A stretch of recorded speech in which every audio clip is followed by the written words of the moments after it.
welcome. We're up here on Mount Hoot today with noses full of pollen, but we're high above most of it, and we got our oxygen mask on up here and just cruising along. Welcome to Live with Lou. We're here, this is Lou Benninger with Bob Fischetti and Santos at the electronics, and Barry Barnes trying to make us stay on task and clear up all problems, fake and real. Yeah. That last little clip there by Brad Dacus, we've been running his weekly 1-minute spots because Brad has devoted his life to defending people's constitutional rights. He used to work for Phil Gramm, senator for Texas, and when Phil retired, Brad wondered what he should do with his law license, and he didn't want to just go out and make money, but he wanted to help people stand up for what this country was created for.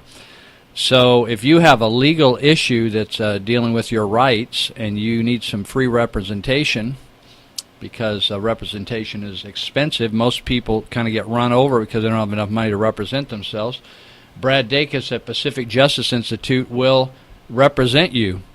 And so next time we run that, maybe next week, you can catch the phone number. I don't have it here handy. However, you could just go to pacificjusticeinstitute.org, and you can get all the information you need, particularly things like if you are in a teachers union and you don't agree with the union, but you've got to be in it, you think you have to be in it to teach at your school, Brad Dacus will actually take your case on, and you can get out of paying that money to the union that's used for causes you don't believe in. Well, today we want to start off by talking about rights, and we've got a young man in the studio named Benjamin Bartholomew. If you read the paper, listen to the news, some locally, you may have picked up his name this last week, along with his brother Russell, who got arrested up on the Earl Road overpass with a sign that said, "Taxes equal theft." Benjamin, welcome. Welcome. Thank you. Benjamin, if you may not connect him to all these activities, but Benjamin and his brother have been on a tear, and you may have seen them in the paper where they were standing up with signs near the red light cameras. Some of you hate those red light cameras. Some of you love them. Yeah. Bob's I just wanted to weigh in real quick. I hate them. Bob's weighing in. He hates them. A lot of you have been kicking down some money for tickets. But they had their masks on, and that's their calling card, wearing the masks, and they were standing up for that. And some of you may have caught this in the paper, and I didn't. Again, I want you to see that these are connected stories for me, that I didn't connect them all till in the last 24 hours, where Benjamin showed up at a Tea Party rally packing a weapon, which most people today think, that's wild, right?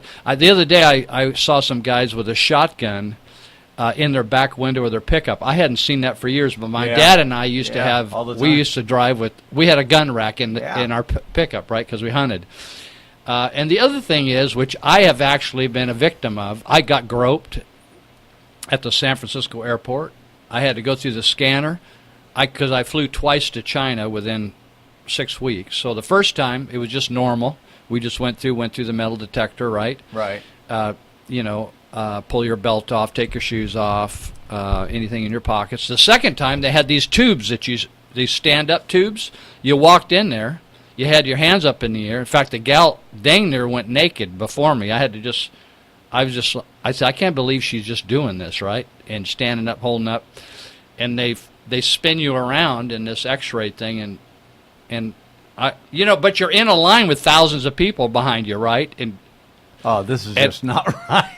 And then something showed up weird on mine, so they groped me. Well, Benjamin's here today, and I wanted to talk to him today because I heard about what was done, and I thought, hey, this guy, I want to find out more about Benjamin and Russell and their family. And so Benjamin, why would a young man? Yeah, he's a young guy. He's a young gun. Yeah, literally a young gun, I guess. Why would a young gun take up this course of action? Well, actually, we feel that since we're not retired, because we know some people who once they retire they get into activism. But the other important thing is we are in a particular point in our life where we can do this. We don't have, children or a wife or people who absolutely rely on us. The rest of the catastrophe. Right, but- like when we got arrested. I mean, had we had kids who needed to be taken care of or go to school Right. the next day, it would have interrupted their lives. So actually, we're in a perfect particular spot in our lives where our jobs are flexible and You our actually lives are work. flexible. Oh yeah, I have a couple jobs. So some of these people that wrote in the blogs that you scum, you dirty dogs, why don't you get a job like everybody else? You do work. Oh yeah, Yeah. and Oh. your brother works. as well. and my brother works. And your too. parents aren't low life. Tell us about your parents. My father is been in the Air Force for over 25 years. He's a pilot here at Bill. Yeah. I guess technically he's retired, though he's still active duty. It's a Uh-huh. really weird thing. But he's been doing that his whole life. What kind of planes does he fly? He flies the U-2. Okay. He's been out there flying the U-2 for about 16, 17 years. Wow. My mother is on the Wheatland High School board. School board? Yep, the school board.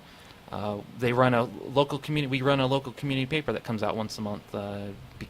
Talks about Wheatland and what's going Yeah. on in Wheatland. And the title of that paper is? The Wheatland Citizen, and you can actually go to thewheatlandcitizen.com. We throw up articles in between when our papers come out, so you can get things there and Very updates cool. and whatnot. And then the paper's free. We just put it out and around Uh-huh. town, and people can just pick it up. Yeah. So your dad and mom haven't pulled you aside and said, "Kids, you're killing us here." No, we are very, very grateful to have parents that, when my brother was the one who called them to say, hey, we need to get picked up from the jail. We are very grateful to have parents who didn't say, well, you're going to have to spend the rest of the night then in jail if you're going to go get arrested. And even once they came and picked us up and we got home and talking about what happened, they never once said, this activism stuff, you really should stop it. Look, it's messing up your life or whatever. They are very, very supportive of what we do, and we're grateful for that, because it would be very easy for them to go, this is going to interfere with my job. People at work are going to see this, or I'm an elected official. How you're mucking things up for us? Then Yeah. it'd be very easy for them to take that tact, but they didn't. They're very supportive of what we do. Right. So you guys went in the Wheatland school system. You were raised basically in community here? Well, we've been raised in the community. 17 years we've been here.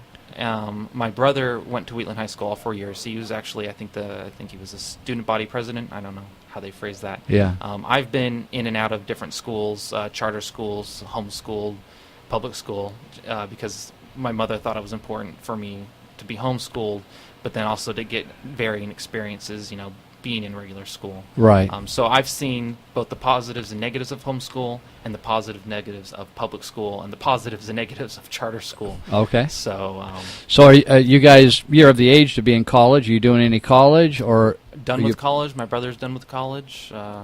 We have our degrees. So All right. Yeah, these guys are bums, Lou. Total Yeah. bums. That's Can you believe that? well- They both have college educations. Their parents work. They work. And they're standing up on a bridge somewhere. But you actually work for Russ Clark at Carl's Jr., right? You do some work in their office? That is one of the places I work. Is I work in his office down in Wheatland. Yeah. So that's he's handling the money for Carl's Jr. So you can, if you're working for a hamburger place like Carl's Jr., you can't be half bad. No. Well, and I have run restaurants before. Okay. One of my first jobs was Pizza Hut, and Uh-huh.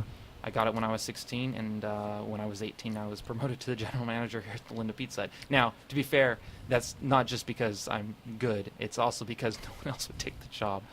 But It just went. There was no But- manager for like years. well, there was. I'm not saying it's not just because I was good. It was a confluence of circumstances. Got but it. I've had jobs. Okay, so here's the deal. You high school, you got sharp parents, supportive parents, you're college graduates. How come you just aren't out filling your pockets with money? That's the general road of most 20-somethings. Like, what's the fuel in your tank that's making you go right now? Yeah.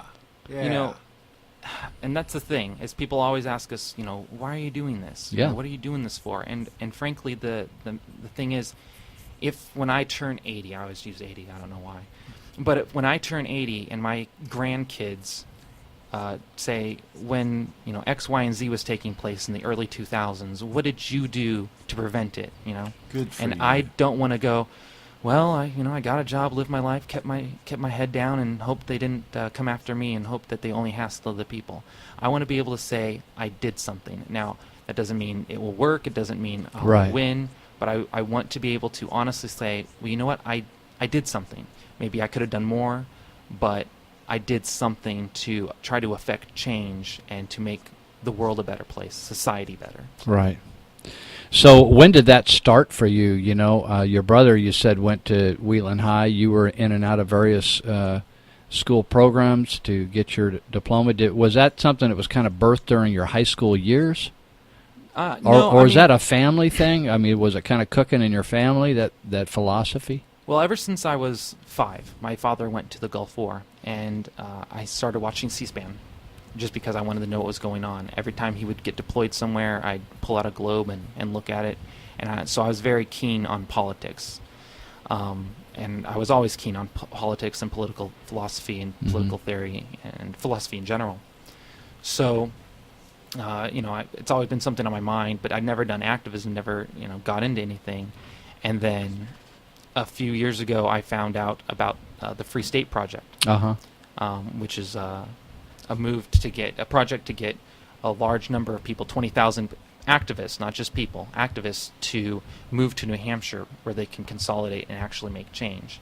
And I thought that's a great idea, and I kept hearing about it, and eventually I said, well, I'm going to sign up, and shortly after my brother signed up.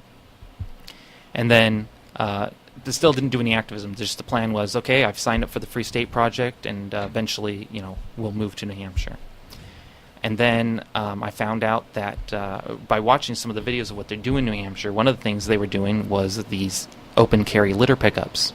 And I was watching about that, and I said, wow, they can just, look how free they are. They can just carry weapons in holsters openly for self-defense or for whatever. And I thought, man, I wish I could do that in California. Yeah. I really wish I could do that in California, but I assume that the Second Amendment doesn't apply in California. But then, Like so many of us. right, and I think that's a perfectly reasonable assumption based on what goes on in California.